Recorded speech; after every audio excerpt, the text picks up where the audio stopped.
Assalamualaikum warahmatullahi wabarakatuh. Waalaikumsalam warahmatullahi wabarakatuh. Selamat pagi semuanya.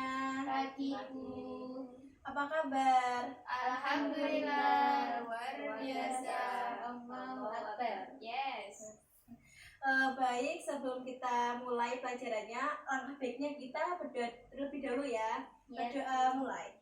Bismillahirrahmanirrahim. Raditu billahi rabban wa bil islami dina wa bi Muhammadin nabiyyan wa rasulah. Rabbi zidni ilma warzuqni fahma waj'alni min ibadika sholihin. Amin ya rabbal alamin. Baik, di sini Ibu akan menjelaskan tentang bullying. Siapa yang sudah tahu bullying? Apa itu bullying? Apa, Mispiah? Penindasan. Baik, bisa 50-50. Ada yang tahu lagi? Tidak. Baik, betul yang dikatakan oleh Mispiah. Tapi lebih tepatnya adalah bullying suatu tindakan yang dilakukan secara berulang, yang dilakukan oleh satu kelompok atau cuma satu orang gitu, tapi dilakukannya ke orang-orang tertentu. Bullying biasanya ditujukan untuk individu yang dinilai lebih lemah atau berbeda di antara kebanyakan individu lainnya. Biasanya sih bullying itu kan dilakukan sama orang yang pendiam kan, lebih banyak diam gitu. Terus bullying itu juga dapat bullying dapat berupa verbal dan non verbal. Yang verbal itu biasanya berupa cacian dan umpatan kebencian. Terus sedangkan yang non verbal itu biasanya lebih kekerasan fisik. Kan biasanya ada kan yang sampai itu dijambak, dikurung dipukuli, dikurung di kamar mandi, betul. Apa di sini ada yang pernah merasakan dibully? Tidak. Kalau ada yang pernah merasakan pembulian, kan harus speak up guys. Kalian harus speak up. Kenapa? Karena kita tuh kan punya hak ya di setiap permasalahan kita itu. Jadi kita jangan takut untuk melaporkan suatu kesalahan orang, kayak nggak apa-apa diginikan, jangan nggak enakan jadi orang. Kita perlu tegas sama diri sendiri, karena kan mental kita kan yang diserang tuh, fisik, mental begitu kan. Terus selanjutnya bentuk-bentuk bullying itu satu, pelecehan verbal. Pelecehan verbal bullying ini gimana kok bullying?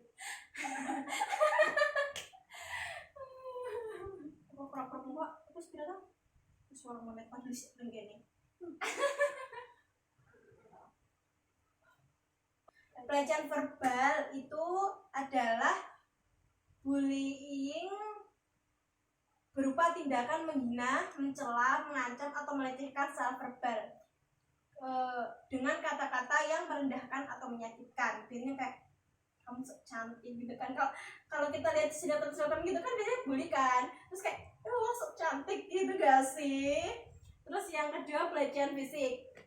Pelecehan fisik itu tindakan kekerasan fisik seperti pukulan, tendangan, menjambak rambut atau menganiaya secara fisik itu tadi. Terus ada lagi pelecehan sosial.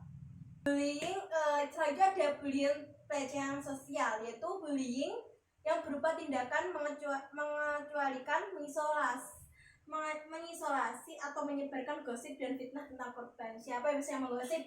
Berarti itu salah satunya pelecehan sosial. Siapa angkat tangannya pernah sering gosip? Tidak pernah. Astagfirullahaladzim, Risma, nggak baik. Tidak pernah. Kamu sama aja itu apa itu namanya? Melecehkan sosial, kayak membuli gitu loh. Astagfirullah. Berarti tanpa kita sadari, kita tuh sering melakukan bullying sosial gitu. Ya, Astagfirullah. Mari kita istighfar bareng. Yang terakhir adalah pelecehan emosional, yaitu Bullying ini bisa menyebabkan stres, kecemasan atau ketakutan pada korban mulai ancaman, intimidasi atau penghinaan. Ini bisa mencakup mengancam untuk melukai korban atau mengancam keselamatan mereka. Berarti kan sama aja pelecehan emosional itu berarti berkesinambungan sama pelecehan fisik. Baik. Terus selanjutnya dampak emosional, dampak bullying itu ada beberapa dampaknya. Yang pertama adalah dampak emosional dan mental. Bullying dapat menyebabkan gangguan emosional dan mental pada korban. Mereka mungkin mengalami kecemasan, depresi, stres, dan kehilangan kepercayaan diri.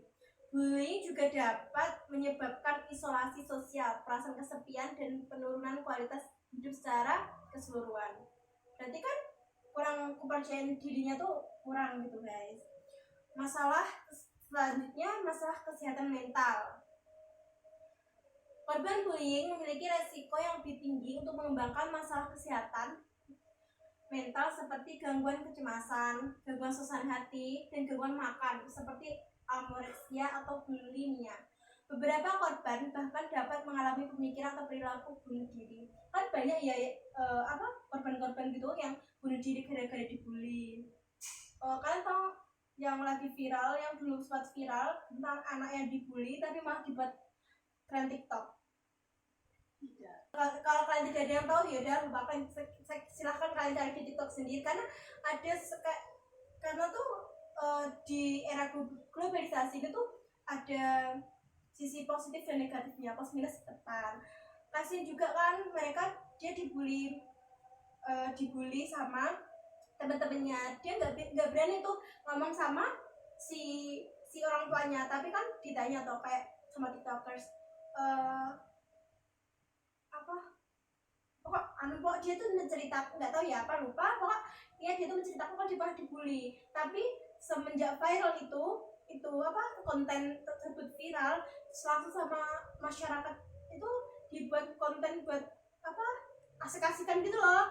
Kan kasian ya, seharusnya kan nggak usah diganggu, kalian masih anak kecil, seharusnya disupport, bukan malah dibuat lebih viral, malah dibuat tren. Kan kurang baik ya, kasihan. Kita kan nggak tahu psikologisnya anak tersebut yang viral itu gimana. Terus gangguan yang selanjutnya dampaknya gangguan fisik. Bullying dapat menyebabkan cedera fisik pada korban secara langsung melalui pelecehan fisik atau secara tidak langsung melalui stres kronis. Cedera fisik dapat berkisar dari lebam, memar, hingga luka yang lebih serius. Selain itu, stres yang berkepanjangan dan mengganggu sistem kekebalan tubuh dan meningkatkan resiko penyakit fisik. Biasanya kan ini berarti yang pelecehan fisik tadi kan, bukan pelecehan emang. Terus lanjut, performa akademi menurun. Biasanya korban bullying itu kan lebih anaknya pendiam. Biasanya tuh ada juga kan yang lebih pintar dan lebih dibully, ya kan? Nggak cuma yang diam aja. Kadang-kadang yang lebih pintar dari anak rata-rata itu malah dibully, nggak ditemenin. Seharusnya kan kita harus sebagai teman, kalau ada teman yang pintar kan lebih disupport, kayak ayo kamu kayak gini kamu bisa kayak. Terus kalau ada temennya yang nggak bisa juga jangan dibully, kayak kita rangkul sama-sama, saling merangkul. Terus selanjutnya, gangguan hubungan dan sosial. Bullying dapat merusak hubungan sosial korban. Mereka mungkin kesulitan mempercayai orang lain, mengembangkan persahabatan atau berinteraksi secara sosial. Hal ini dapat berdampak jangka panjang terhadap kualitas hubungan dan interaksi sosial mereka di masa depan. Kayak mereka tuh takut sama berinteraksi sama orang-orang di sekitarnya. Dia tuh kayak cuma sendiri, mendem. Nanti akhirnya kan depresi, kalau nggak gitu bundir, jadinya kita sebagai teman kayak sampingnya, kalau ada teman yang dibully itu kalian jangan diem aja. Kalau seandainya nanti kalian, aku nanti kalau membela dia nanti aku ikut dibully gitu, gak usah. Kayak kalian bagus kok, bantu temennya, nanti kalau dibully ya udah dibully bareng-bareng gitu. Gak apa-apa, yang penting ditemani tuh temennya, kalian jangan disendirikan gitu. Walaupun kamu nggak dikucilkan, walaupun kamu tuh nggak support secara langsung, setidaknya lewat kayak kamu jangan terang-terangan lah membela dia. Berarti kamu takut tuh sama geng yang membuli dia, jangan terang-terangan di depan, tadi di belakangnya kamu support aku, ada aku di belakangmu, walaupun aku tuh nggak kelihatan di antara mereka gitu kan. Yang orang yang dibully itu kan lebih membutuhkan support kita, biasanya perlu kita peluk, kita rangkul gitu. Terus di sini saya akan menyuruh kalian untuk mengkritik sebuah video. Nanti kalian gimana menurut kalian gitu ya, kalian simpulkan isi video tersebut.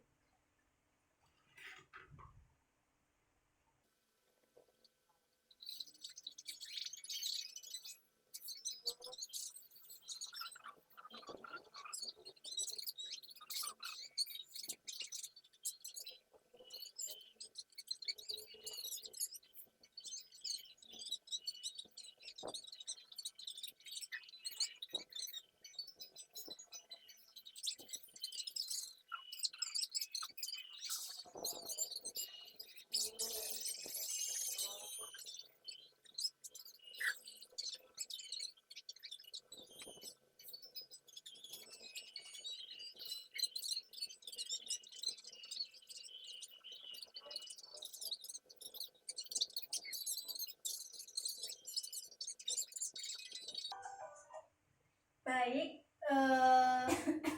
dari video tersebut bisa siapa yang berani menyimpulkan? Ayo siapa? Musfiah? Oke, dari video tadi Dargo sama Bobon. Nah, Dargo telah melakukan bullying verbal dan juga bullying fisik kepada Bobon. Nah, dari situ ada dua anak cewek. Yang pertamanya takut, terus membantu, terus dengan keberanian membantu Bobon untuk melaporkan kepada gurunya kalau Bobon telah merundung atau kalau Dargo telah merundung atau membuli Bobon. Setelah itu Dargo dipanggil guru ke ruang BP. Kemudian Dargo sadar dan tidak membuli lagi kepada Bobon. Baik, terima kasih Mbak Musfiah. Kita beri tepuk tangan yang meriah. Baik, kesimpulannya dari materi yang Ibu sampaikan tadi dan video ini tadi, bisa disimpulkan kita harus, sebenarnya kan kita takut kan si dua cewek tadi melihat apa itu namanya, Dargo, tapi kan dia memberanikan diri untuk melaporkan si Dargo itu kepada guru BK. Jadi harus diberi apresiasi karena keberaniannya itu tadi bisa membantu Bobon terlepas dari pembulian. Yang seperti yang Ibu Mas tadi, nggak harus kita tuh di depan Bobon, kita di depan Bobon pasang badan di depan Bobon terus menghalang kamu ke Dargo, nggak usah, kamu nggak usah gitu kan, nggak perlu. Jadi kita harus mengawasi dari, kita juga bisa kan mensupport orang yang dibully itu dari di belakangnya mereka jauh gitu. Baik, terima kasih kalian sudah mendengarkan materi yang Ibu sampaikan. Semoga materi yang Ibu sampaikan bermanfaat pada kalian dan jangan sampai kalian membuli orang ya, nggak baik soalnya. Baik, sekian dari saya. Wassalamualaikum warahmatullahi wabarakatuh. Waalaikumsalam.